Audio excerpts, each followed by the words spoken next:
మనం అందరం చాలాసార్లు చెప్పుకుంటాం, మాకు దేవుడు తెలిసింది. నేను 30 సంవత్సరాలు అయింది యేసు ప్రభుని నమ్ముకొని, నేను 20 సంవత్సరాలు అయింది బాప్తిస్మం పొందుకొని, నాకు చాలా విషయాలు తెలుసు, మా తాత ముత్తాతలందరూ కూడా క్రైస్తవ కుటుంబమే అని చెప్పుకుంటున్నారు.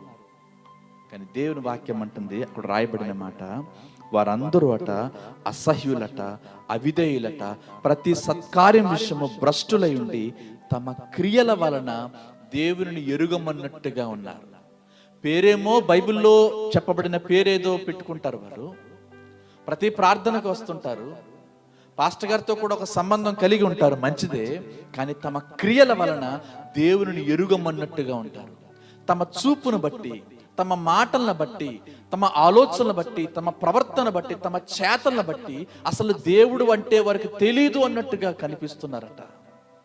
తెలుసు తెలుసు అన్నట్టుగా చెప్పుకుంటున్నారు, కనబడుతున్నారు, కానీ వారు క్రియలను బట్టి దేవుని ఎరుగమన్నట్టుగా ఉన్నారట. దేవుణ్ణి ఎరుగమన్నట్టుగా ఉన్నారట. నిజంగా మనం దేవుణ్ణి తెలిసిన వారమైతే మన క్రియలు ఎలా ఉన్నాయో ఒక్కసారి మనకు మనమే ప్రశ్నించుకుందాం. దేవుని ఎరిగిన వ్యక్తులుగానే ఉన్నాయా మన క్రియలు? మనం చూస్తున్నప్పుడు మిగిలిన వ్యక్తులు లేదా మన ఇరుగు పొరుగు వారు, మన బంధువులు, మన స్నేహితులు, మనతో కలిసి ఉద్యోగం చేస్తున్న మన కొలీగ్స్ ఏం చెప్పుకుంటున్నారు మన గురించి?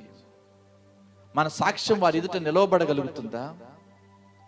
వీరు నిజంగా క్రైస్తవుడు లేదా క్రీస్తును కలిగిన వాడు, దేవుని బిడ్డ అని నీ గురించి ఎవరైనా సాక్ష్యం ఇస్తున్నారా?